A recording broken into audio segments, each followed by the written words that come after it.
Então os caras importam uma cultura de ofensa de lá pra cá, só que aí judicializa porque nós vivemos num país 1000 vezes mais estatizante que os Estados Unidos nessa questão. Então vira essa loucura. As pessoas hoje estão as pessoas só entenderam que se ofender vai dar alguma vantagem. E de dinheiro. De dinheiro, de holofote. Algumas pessoas se ofendem porque vão processar e ganhar dinheiro. Mas eu tô vendo que a maioria se ofende porque ganha holofote. A gente vive na era das redes sociais. Uma pessoa ofendida hoje, se ela aparecer chorando que se ofendeu com uma piada, os views dela vai pra cá do cacete. E a aceitação social também, né? De ter sido machucado, uma vítima e tudo isso aí, isso né? pega muito bem aqui. E, por exemplo, ser uma vítima no Brasil pega melhor do que nos Estados Unidos. Já é de uma diferença cultural. As pessoas aqui estão sempre procurando um vitimismo. Agora, imagina explicar pro americano que eu tenho hoje... Eu pus um quadro no meu bar lá que eu tinha 79 processos, que eu fiz o ranking. 2 dias depois eu ganhei mais 80. E hoje eu atrasei pra vir pra cá porque eu tava respondendo um outro, 81. Explica pro americano que eu tenho 81 processos, 3 mandatos de prisão. É uma loucura. Por falar. Por falar. Não piada. fez nada. Por assumidamente, você vai no meu Twitter, tá escrito assim na minha bio.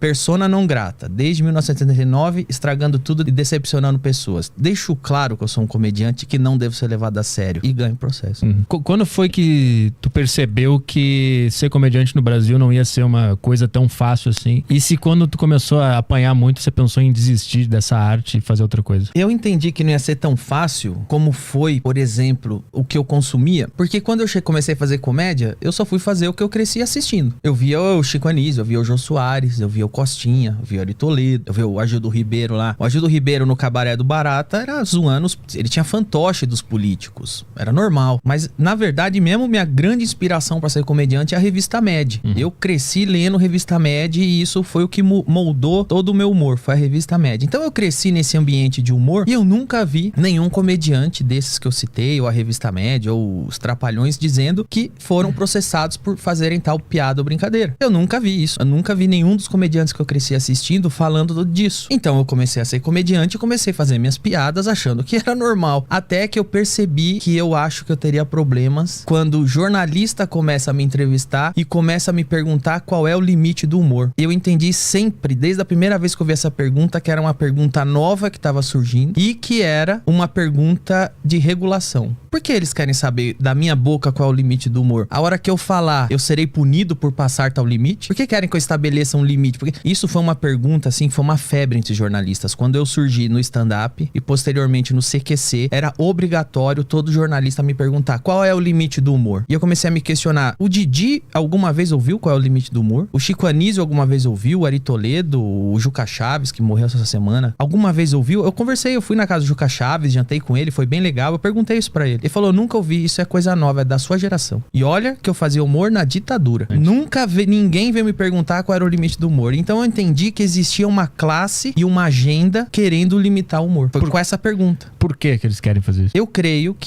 não, eu tenho certeza, porque já foram anos já. Tudo pra militante tem que ser propaganda. Você não pode fazer nada que não for propaganda. Você sabe que tem uma história que eu gosto muito, cara, que essa história virou inclusive história em quadrinho pela DC Comics. É uma história real. Eu não vou lembrar o nome agora, mas se eu lembrar, eu te passo depois. Conta a história de uma pintora cubana que era pintora, era jovem, pintora na época da Revolução do Fidel Castro. Isso, história em quadrinho, saiu pela DC Comics, faz anos que eu li. E aconteceu a Revolução, ela ficou do lado da Revolução, pintora e tal, deu certo, agora o mundo vai melhorar, legal. E de repente, um dia ela tava na casa dela pintando quadros, paisagem, mar, e entrou a polícia do Fidel, deu um pau nela e levou ela presa, porque ela estava pintando paisagens e não propagandas políticas, porque em determinado momento os artistas cubanos só tinham permissão para pintar o Fidel Castro. E ela foi presa. O nome da Cuba Minha Revolução, esse é o nome da história em quadrinho, é biografia. E ela foi presa, essa daí, perfeito, essa daí. E aí ela foi presa, porque o regime só autorizava os artistas a pintarem algo que fosse propaganda do regime. E é disso que se trata. Quando um jornalista chega pra você e fala qual é o limite do humor, você pode ter certeza, ele é um cara que provavelmente era um playboyzinho, que o papai pagou a faculdade, ele não conhece o mundo real, ele entrou na faculdade de jornalismo. Na faculdade de jornalismo abriram a cabeça dele, puseram um monte de metas militantes que ele como jornalista tem que cumprir,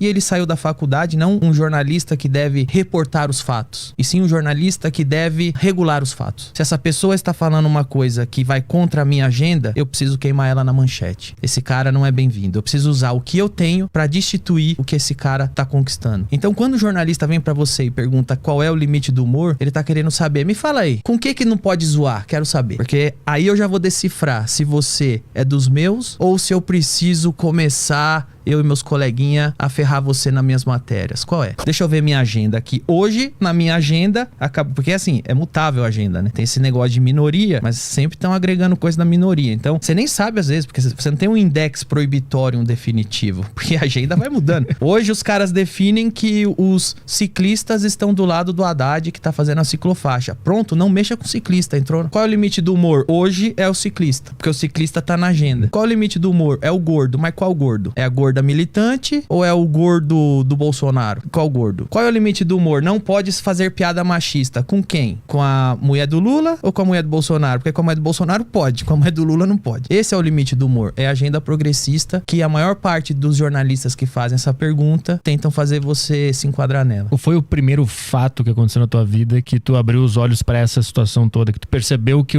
esse caminho ia ser difícil? Quando eu comecei a explodir de fato no stand-up, pouco tempo depois, ali já começou eu tenho matérias, cara, eu tive uma virada de chave. E eu tenho todas as coleções de matérias. Eu tenho muitas matérias elogiando quando eu comecei na comédia. Muitas. Eu tenho matéria dizendo que eu era uma renovação na comédia. Eu tenho matéria de jornalista que ia me ver nos stand-up, que era uma coisa underground aqui em São Paulo, falando, fica de olho nesse cara é engraçado, esse cara fala dos temas e tal. Eu comecei no CQC, eu tenho uma série de matérias. O UOL, Folha de São Paulo, Mainstream, elogiando a forma que eu fazia o repórter inexperiente e tudo. Até um dia que em 2010 eu fui fazer o Politicamente Incorreto, que a história desse show foi o seguinte, tinha o CQC em Brasília e na época da eleição proibiram a gente de falar de política. Isso me revoltou, falei, mas é um programa de política, de humor político e na época da eleição eu não posso tocar no assunto, porque é lei. Falei, não faz sentido. Tenta explicar isso pro americano.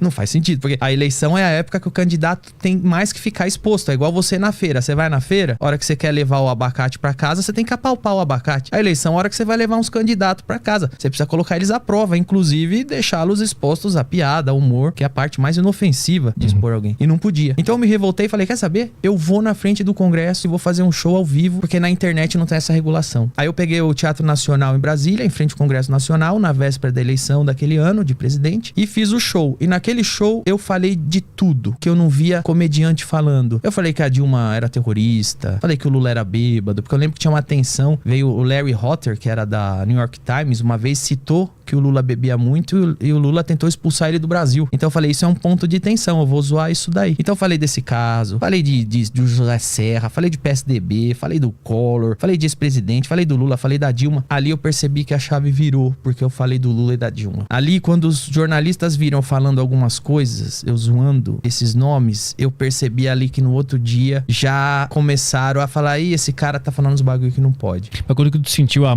mão do Estado nas tuas costas? A primeira vez que fui fazer uma matéria no CQC, eu era um repórter inexperiente, né? E eu era provisório lá, eu era o único cara que não tinha um contrato. E aí o diretor do CQC na época falou, vai lá pra Brasília fazer uma matéria lá. E eu fui, fiz uma pergunta pro Arlindo Quinalha do PT, ele mandou me expulsar, já veio segurança, eu perguntei sobre Caixa 2, que era uma pergunta que pra mim era completamente normal, que eu tinha realmente curiosidade. Eu perguntei, mas e o Caixa 2? Só falei isso. Ele mandou segurança na hora me expulsar de Brasília, me tirar, tomei uns empurrão lá na truculência. Ali eu entendi, o Estado faz o que quer, bicho. Porque eu só fiz uma pergunta, eu tenho a credencial, só que eu fiz uma pergunta que ele não quer. E aí eu comecei a entender outra coisa. Quão domesticada não é a classe jornalística, que precisou um comediante vir e fazer esta pergunta. Porque, veja bem, ele está muito ofendido que eu perguntei sobre o Caixa 2 do PT, que é uma pergunta que qualquer jornalista deveria fazer. Então eu entendi quão domesticada não é a classe jornalista de acordo com o lado político e quão pesado na mão do Estado. Eles fazem o que quer.